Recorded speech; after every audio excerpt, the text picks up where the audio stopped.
5,244 కోట్ల రూపాయల భారీ నష్టం. అలాగే 3.75 లక్షల ఎకరాల్లో 1.98 లక్షల మంది రైతుల పంట నష్టం. ఇక రోడ్లు, ఇళ్ళు, ఎలక్ట్రిక్ పోల్స్ చెప్పుకుంటూ పోతే మోంతా తుఫాన్ తెలుగు రాష్ట్రాలకు మిగిల్చినటువంటి నష్టం, ముఖ్యంగా ఏపీకి మిగిల్చిన నష్టం ఇంకా చాలా భారీగానే ఉంది. మోంతా తుఫాన్ ప్రభావాన్ని ప్రజలు ఇంకా పూర్తిగా మర్చిపోకముందే మరొక గండం దూసుకొస్తోంది, మరొక వాయుగుండం దూసుకొస్తోంది. బంగాళాఖాతంలో మరొక అల్పపీడనం ఏర్పడింది. 2 రోజుల్లో అల్పపీడనం ఏర్పడనున్నట్లుగా ఐఎండీ రిపోర్ట్ ఇప్పటికే వచ్చింది. అల్పపీడనం వాయుగుండంగా మారే అవకాశం ఉన్నట్లుగా తెలుస్తోంది. దీని ప్రభావంతో 2 తెలుగు రాష్ట్రాలకు వర్ష సూచన ఉంటుందంటున్నారు. ఏపీలో మళ్ళీ భారీ నుంచి అతి భారీ వర్షాలు కురిసే ఛాన్స్ ఉంది. రానున్న 2 రోజుల పాటు ఉరుములు, మెరుపులు, పిడుగులతో కూడినటువంటి వర్షాలు పడతాయంటూ వాతావరణ శాఖ హెచ్చరికలు జారీ చేస్తుంది. తెలంగాణలో తేలికపాటి నుంచి మోస్తరు వర్షాలు పడే ఛాన్స్ ఉందని, ఆంధ్రప్రదేశ్లో భారీ నుంచి అతి భారీ వర్షాలు మరొకసారి పడబోతున్నాయంటూ వాతావరణ శాఖ చేస్తున్న హెచ్చరికలతో ప్రజలు మరొకసారి అప్రమత్తం అవ్వాల్సిన పరిస్థితి వచ్చింది. ఇప్పటికే మోంతా మిగిల్చినటువంటి నష్టం నుంచి ప్రజలు ఇంకా తేరుకోలేదు. పంటలు మునిగిపోయినటువంటి రైతులు, భారీగా నష్టపోయినటువంటి రైతులు ప్రభుత్వ సాయం కోసం ఎదురు చూస్తున్నారు. మరోవైపు లోతట్టు ప్రాంతాల్లో ఇంకా ఆ వరద నీరు ప్రభావం తగ్గలేదు. ఇప్పుడిప్పుడే కొంత సముద్ర తీరం ప్రశాంతంగా ఉంది. కానీ ఇంతలోనే మరొక వాయుగుండం, మరొకసారి భారీ వర్షాలు తెలుగు రాష్ట్రాలని అల్లాడించబోతున్నాయంటూ వాతావరణ శాఖ చెబుతోంది. ఈ నేపథ్యంలో ప్రజలు జాగ్రత్త పడాలంటూ సూచిస్తోంది. రానున్నటువంటి మరొక తుఫాన్ గురించి ఇప్పటికే హెచ్చరికలు జారీ చేస్తోంది. రానున్న 2 రోజుల పాటు ఉరుములు, మెరుపులతో కూడినటువంటి భారీ వర్షాలు ఉంటాయని, ఈదురుగాలులు ఉంటాయంటూ హెచ్చరికలు జారీ చేస్తుంటే ప్రజలు మరొకసారి అప్రమత్తం అవ్వాల్సిన పరిస్థితి. డీటెయిల్స్ తెలుసుకుందాం. శిల్ప జాయిన్ అవుతున్నారు, మా ప్రతినిధి. శిల్ప, మరొక వాయుగుండం, మరొక తుఫాన్, వాతావరణ శాఖ ఏమే హెచ్చరికలు జారీ చేస్తుంది? దీని ప్రభావం ఏ విధంగా ఉండబోతుంది? మోంతా తుఫాన్ నుండి పూర్తి స్థాయిలో ఇటు తెలుగు రాష్ట్రాలు కోలుకోకముందే మరోసారి భారీ వర్ష సూచన జారీ చేసింది. ప్రధానంగా మధ్య బంగాళాఖాతంలో రానున్నటువంటి 2 రోజుల్లో అల్పపీడనం ఏర్పడినట్లు ఇప్పటికే వెల్లడించింది. ఇది క్రమంగా బలపడి ఒకవైపు వాయుగుండంగా కూడా మారే అవకాశం ఉన్నట్లు కూడా ఇప్పటికే ఐఎండీ అంచనా వేస్తుంది.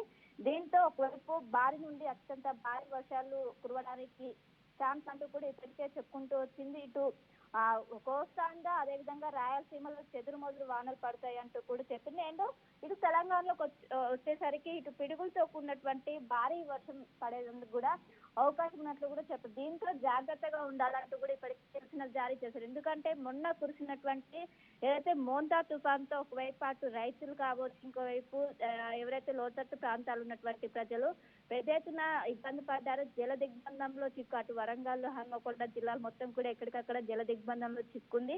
దాని నుంచి పూర్తిగా తేరుకోకముందే మరోసారి వర్ష సూచన జారీ చేయడంతో అప్రమత్తంగా ఉండాలంటూ కూడా ఇప్పటికే సూచనలు జారీ చేసి, దీంతో ఐఎండీ ఇచ్చినటువంటి రిపోర్ట్తో ఇప్పటికే తెలంగాణ ప్రభుత్వం కావచ్చు, అటు ఆంధ్రప్రదేశ్ ప్రభుత్వం కావచ్చు అప్రమత్తమైంది. అండ్ లోతట్టు ప్రాంత ప్రజలకు ఇప్పటికే అలర్ట్ జారీ చేశారు. ఏ క్షణమైనా ఇటు పునర్వాస కేంద్రాలకు వెళ్ళడానికి సిద్ధంగా ఉండాలి. ఇంకోవైపు ఏదైతే తడిసిన ధాన్యం పైన ఇప్పటికే ఒకవైపు ఈ ప్రభుత్వం కీలక నిర్ణయం కూడా తీసుకునే అవకాశం. ఎందుకంటే మొన్న కురిసినటువంటి ఆ వర్షాలతో ఎక్కడికక్కడ ధాన్యం మొత్తం కూడా తడిసి ముద్దయిపోయింది. దీంతో పెద్ద ఎత్తున ఇటు రైతులు నష్టపోయారు. వీటిపైన ఒకవైపు తడిసిన ధాన్యాన్ని కూడా కొనుగోలు చేసే ఆలోచనలు ఉన్నట్టు కూడా తెలుస్తుంది. మొత్తం మీద రైతులకు ఒక భరోసా ఇచ్చేటట్టయితే ప్రస్తుతం ఒక క్లారిటీ వచ్చే అవకాశం అయితే స్పష్టంగా కనిపిస్తుంది. మొత్తం మీద రానున్నటువంటి 2 రోజులు ఏదైతే రానున్నటువంటి 48 గంటలు అల్పపీడనం అనంతరం వాయుగుండంగా మారడానికి ఎక్కువగా అవకాశం. దీంతో ఇటు ఉత్తర తెలంగాణ, దక్షిణ తెలంగాణ, అదేవిధంగా అటు రాయలసీమ, ఉత్తర కోస్తాంధ్ర ఇక్కడ భారీ నుండి అత్యంత భారీ వర్షాలు పడడానికి, ఎందుకంటే ఈ నవంబర్ అదేవిధంగా డిసెంబర్ని ఎక్కువగా తుఫాన్ల కాలంగా పరిగణిస్తారు. ఎక్కువగా తుఫాన్లు వచ్చే అవకాశం ఉంది. అండ్ మొన్న వచ్చినటువంటి తుఫాన్ అనేది స్ట్రాంగెస్ట్ తుఫాన్ ఇప్పటికీ అయ్యింది వెల్లడించింది. అది మరొక ముందే మరోసారి వర్ష సూచన అనగానే మొన్న ఎవరైతే జల దిగ్బంధంలో చిక్కుకున్నటువంటి చాలా మంది మరోసారి భయాందోళనకు గురవుతున్నారు. దీంతో ఇప్పటికీ అప్రమత్తమైన లోతట్టు ప్రాంతాలను అప్రమత్తం చేస్తున్నారు. ఇంకోవైపు రిజర్వాయర్లు కావచ్చు, జలాశయాల దగ్గర ప్రస్తుతం వాటర్ లెవెల్స్ ఏ విధంగా ఉన్నాయని కూడా ఇప్పటికీ అధికారులు పర్యవేక్షిస్తూ అక్కడ ఉన్నటువంటి ఎవరైతే పరివాహక ప్రాంత ప్రజలు ఉంటారో వారిని అప్రమత్తం చేస్తున్నారు. మొత్తం మీద రానున్నటువంటి 2 రోజుల్లో అటు మధ్య బంగాళాఖాతంలో అల్పపీడనం ఏర్పడడానికి ఎక్కువగా అవకాశాలు ఉన్నాయి. అది క్రమంగా బలపడి వాయుగుండంగా మారితే ఖచ్చితంగా ఇటు ఆంధ్రప్రదేశ్తో పాటు తెలంగాణలో దాదాపు 20 సెంటీమీటర్ల మేర వర్షపాతం నమోదానికి ఛాన్స్ ఉన్నట్లు కూడా ఇప్పటికే ఐఎండీ హెచ్చరించడంతో ఇప్పటికే ఎల్లో అలర్ట్ కూడా కొనసాగుతుంది. నందు. Right, thank you Shilpa, thanks for the details. మొత్తం మీద వాతావరణ శాఖ అధికారుల హెచ్చరికలతో మరొకసారి తెలుగు రాష్ట్రాల్లో కొంత భయం కనిపిస్తోంది. ఇప్పటికే మోంతా తుఫాన్ ఎఫెక్ట్ పోకముందే మరొక తుఫాన్ రాబోతుందనేటువంటి హెచ్చరికలు ప్రజల్ని భయపెడుతున్నటువంటి సందర్భం చూస్తున్నాం. తెలంగాణ మీద కొంత తక్కువ ఎఫెక్ట్ ఉన్నప్పటికీ ఏపీ మీద మాత్రం తీవ్రమైనటువంటి ప్రభావం చూపించే అవకాశం ఉన్నట్లుగా తెలుస్తుంది. ఉరుములు మెరుపులతో కూడినటువంటి భారీ వర్షం నమోదయ్యే పరిస్థితి ఉంది అంటూ వాతావరణ శాఖ చెబుతోంది. అయితే ఇప్పుడిప్పుడే పూర్తిగా మోంతా తుఫాన్ ఎఫెక్ట్ నుంచి బయటపడుతున్నటువంటి ప్రజలు మరొకసారి తుఫాన్ని చూడాలంటే పరిస్థితి ఎలా ఉంటుందో ఒక్కసారి మనం అర్థం చేసుకోవచ్చు. ఇంకా పంటల నష్టానికి సంబంధించి పూర్తి స్థాయిలో అధికారులు చర్యలు కూడా మొదలుపెట్టలేదు.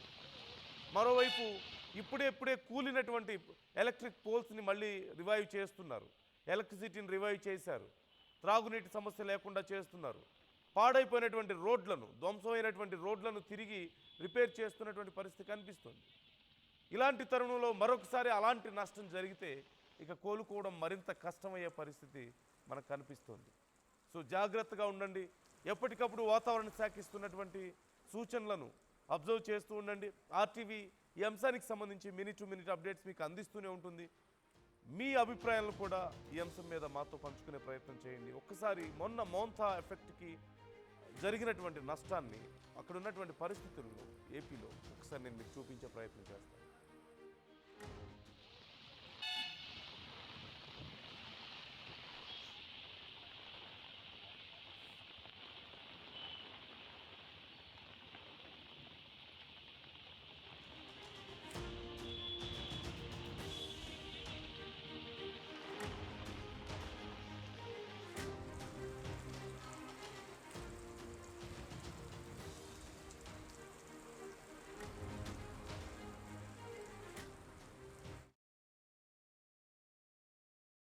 ఇల్లైనా ఫ్యాక్టరీ అయినా క్లినిక్ అయినా రూఫ్ ఉంటే safe. Truzon solar system install చేయండి.